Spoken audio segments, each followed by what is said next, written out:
Welcome to Extraordinary Ability with your host, Candice Ackermann. Every episode celebrates foreign nationals with extraordinary abilities who qualify for O1, EB1, NIW visas. Learn how you may qualify, especially if you have been denied other U.S. visas. You can find this show on YouTube, LinkedIn, Apple Podcasts, Spotify, and on www.visalawpros.com. Now here's the host of Extraordinary Ability, Candice Ackermann. Hello. Yay! Hi. Hi. Hello, everyone, and welcome to episode 4 of Extraordinary Ability. I'm Candice Ackermann, the founder and managing attorney of wineries.com. And today I'm delighted to have on my podcast Mr. Ben Ron. And Ben, please tell us where you are from and what is your area of extraordinary ability? Well, the one that we got an O1 for you for, because people are multi-talented, but please share with us how, on what basis you received your O1 visa. All right. So thank you so much for having me. I'm so excited to be here. Yeah, I grew up in Israel, in the wine industry in Israel since I was very young, about 18 years old.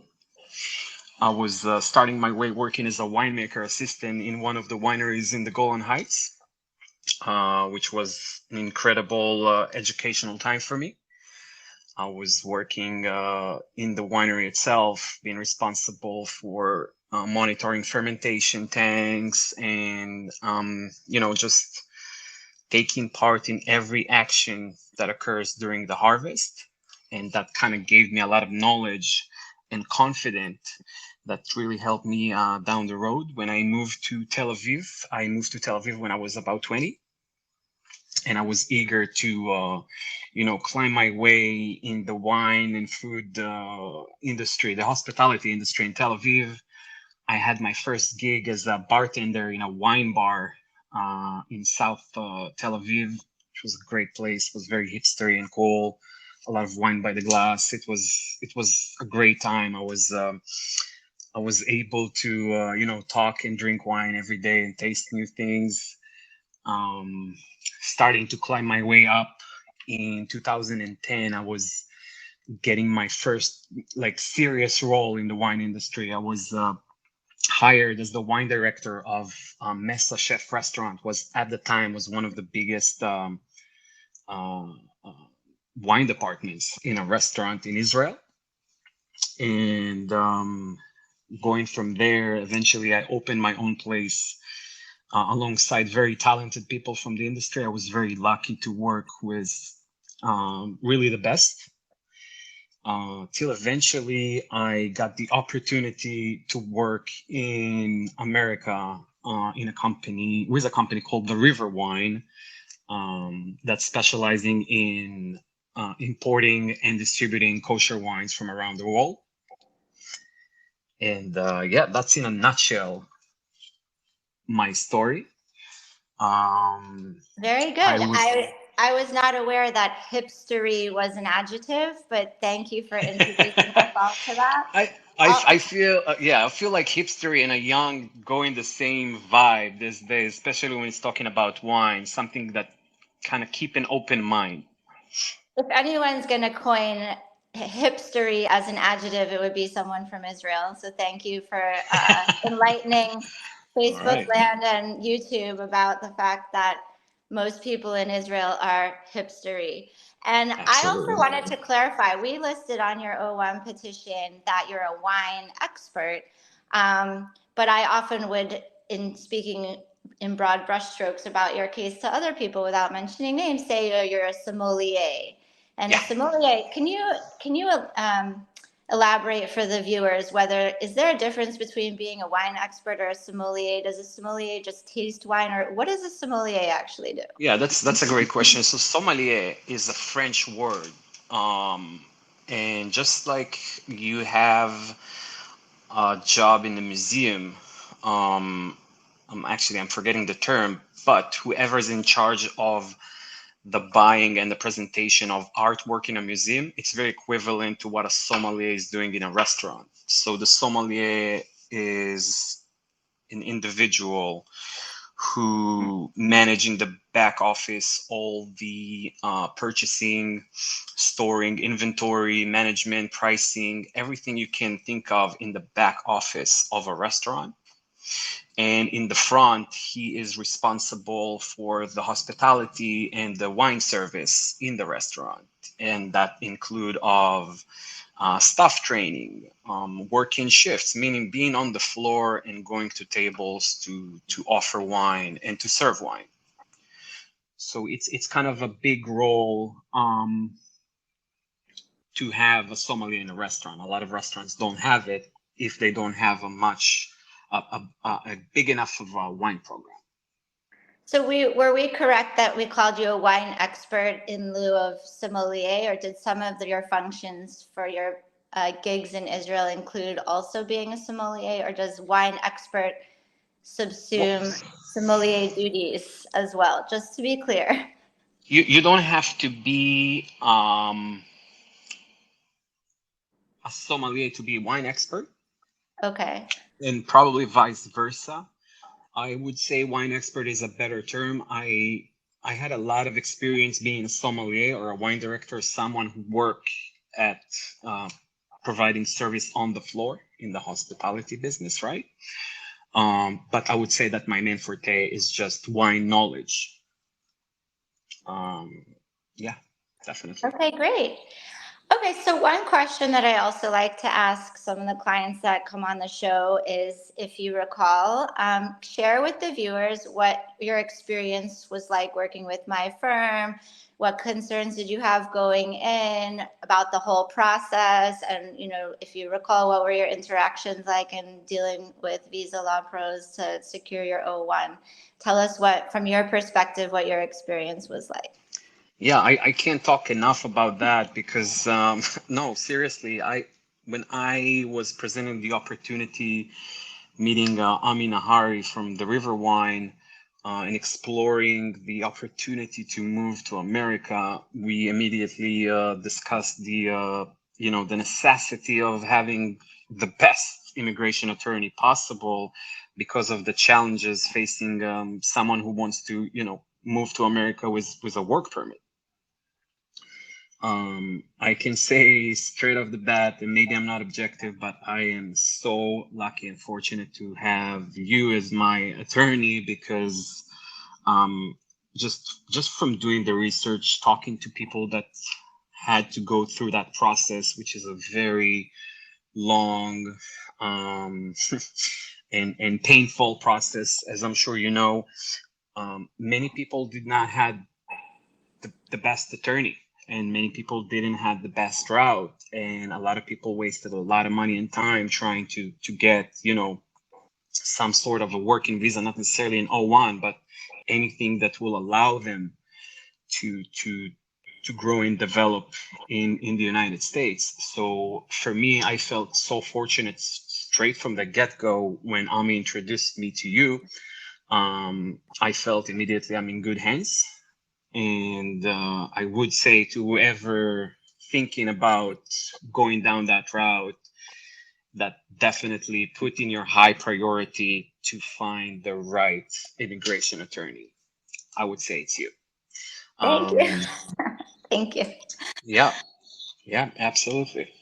So that, Absolutely. thank you so much. So that segues into our next question, which I like to ask clients on the show is, once you did receive the O and you entered the United States and you were working with the River Wine, what were some of the projects or highlights of your experience post-arrival that, the O1 visa enabled you to do? How did you grow in your career and develop yourself as a wine expert from here?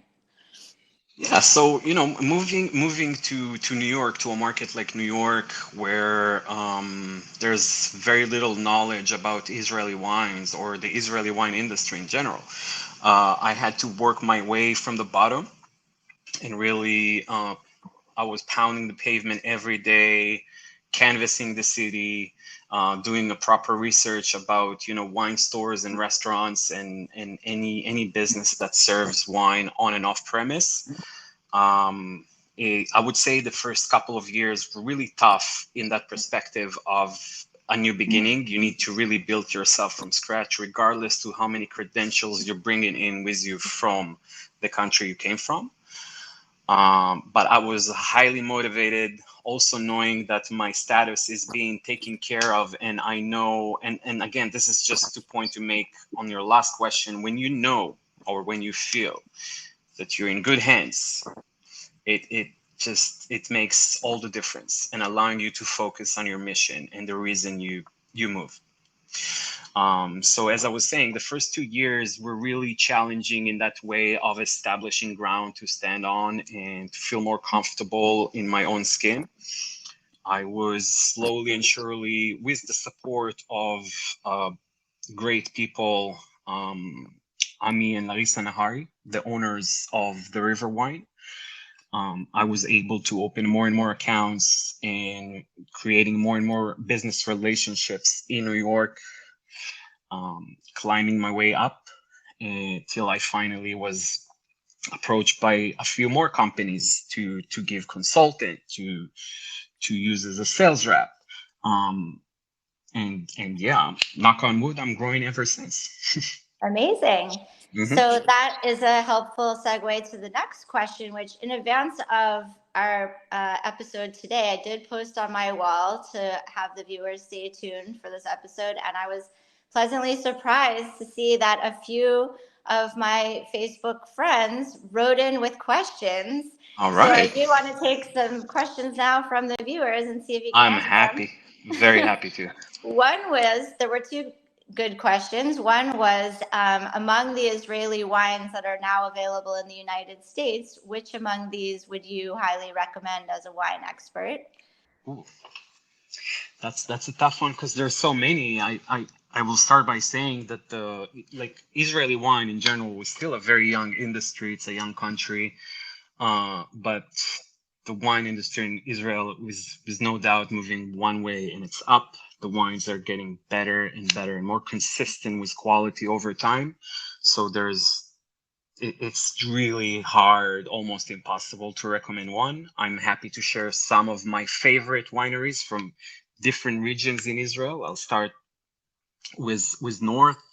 If you familiar with the Upper Galilee, you have a winery called Kerem Shvo or Shvo Vineyards. It is a winery owned by one of the most celebrated winemakers in Israel, who served as the winemaker of Galil Mountain Winery, which is one of the biggest and the most important wineries in Israel, producing very honest, terroir-driven, beautiful wines. Uh, I would highly recommend to find those. I know they are available in the US. I would also recommend some of my other personal favorites, which would be Castel from Judean Hills on the way to Jerusalem is one of the first boutique wineries in Israel. And again, very, very consistent in the quality of the wines they produce. Just to mention a few more names, I would say Tishbe, which again, Tishbe is an historical winery in Israel. Is one of the pioneers in growing grapes for wine. And they have this beautiful visit centers. If you ever go to Israel, I highly recommend to go there. Also, the wines are fully available in the US. And I would also recommend two more, or Vidkin, which is a small boutique winery. I almost positive they're fully available in the US. Great wines, great people, very again, very honest, making not too oaky and not covered with too much makeup. Wines that I really love. And another winery that I'm not sure yet is available, but definitely going to be available soon, is Sfera. It is a very unique winery in the Judean Hills region on the way to Jerusalem from Tel Aviv. It is a winery that engage in producing only white wines, which is kind of a funny thing in Israel, which is a hot climate country.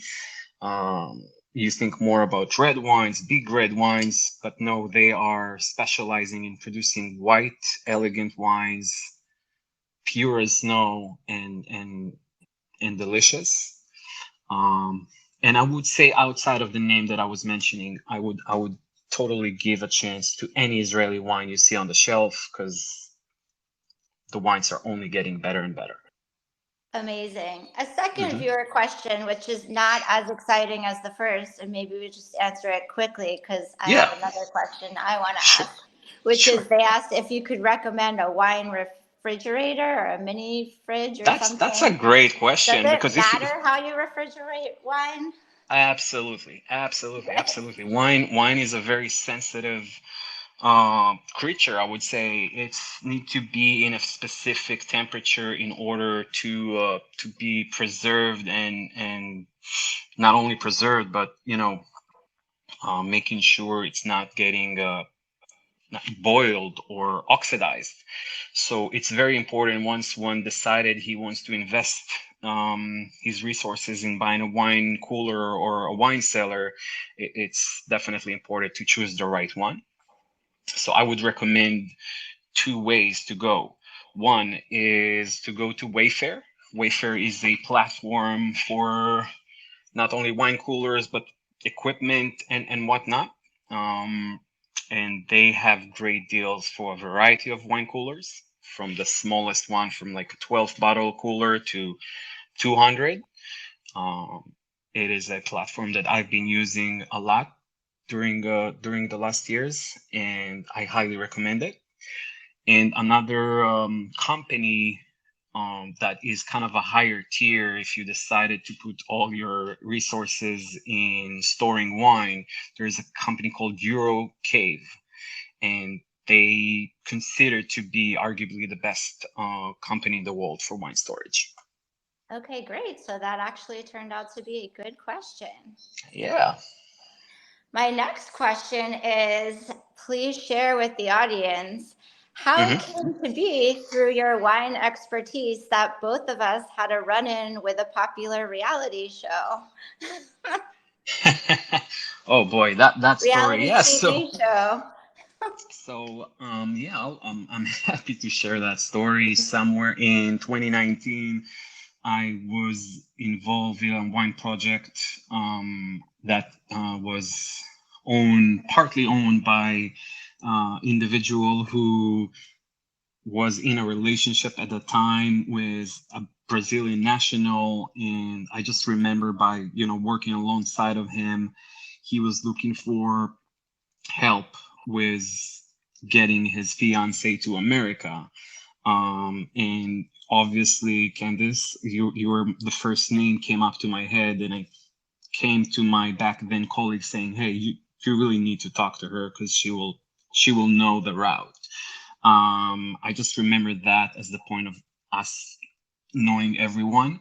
Um, and yeah, the next thing that happened, I'm getting a random call on Monday saying, "Hey Ben, this is from X producer from 90 Day Fiance, the reality show, saying that I need to sign an NDA, and that my back then colleague Michael decided to take part of the show alongside his back then fiance."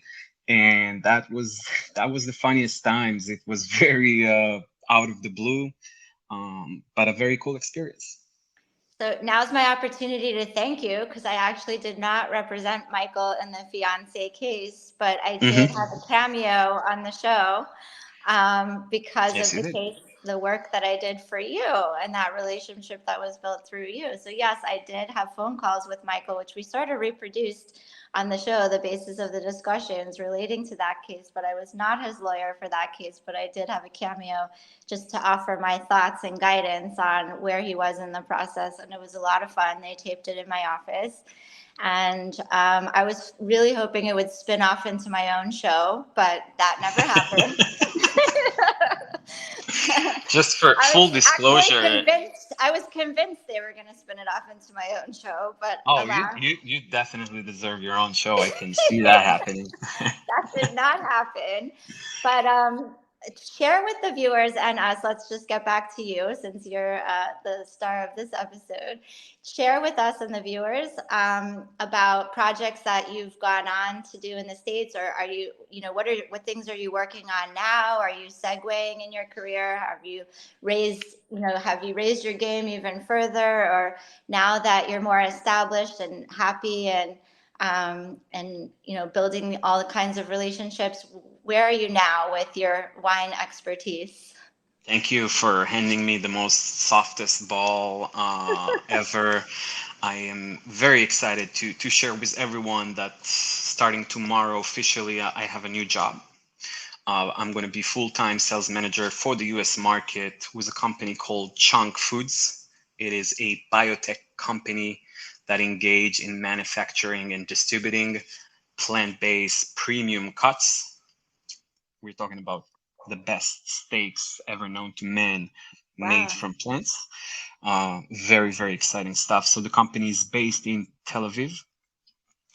That's where HQ is, and the factory. And we are going to distribute all around the US starting really right now. And I couldn't be more excited. This is a huge step up in the game for me. I am taking a little shift from wine to food, but very much staying in that realm of wine and food industry, because again, they walk on parallel path. And I am very thrilled to this journey. Amazing. That's yet further evidence of the hipstery nature of Israeli foreign nationals. Because for those who do not know, Israel is definitely on the forefront of plant-based food tech innovation. And I have other clients that work in that space. So I'm not surprised to learn that you're segueing into that area, and that's amazing. And I wish you a lot of success and luck in your position.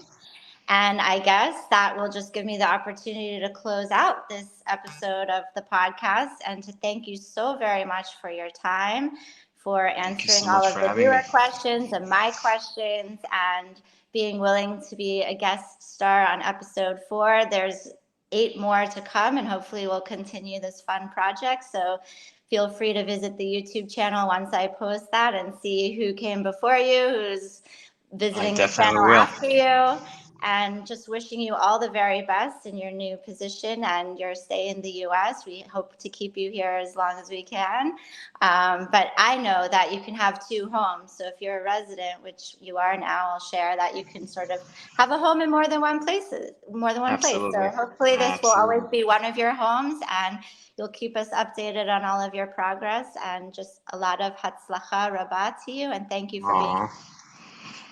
Thank you so much. I can't thank you enough. I was very excited to get this invite, and for me, it's also an opportunity to praise you, Candice. I really don't want to imagine this path happening without you being in the back. And yeah, I'm excited for whatever the futures hold.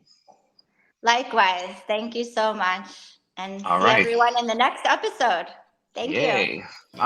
You've been tuning into Extraordinary Ability with your host, Candice Ackermann. Learn how you may qualify for O1, EB1, NIW visas, especially if you have been denied other U.S. visas.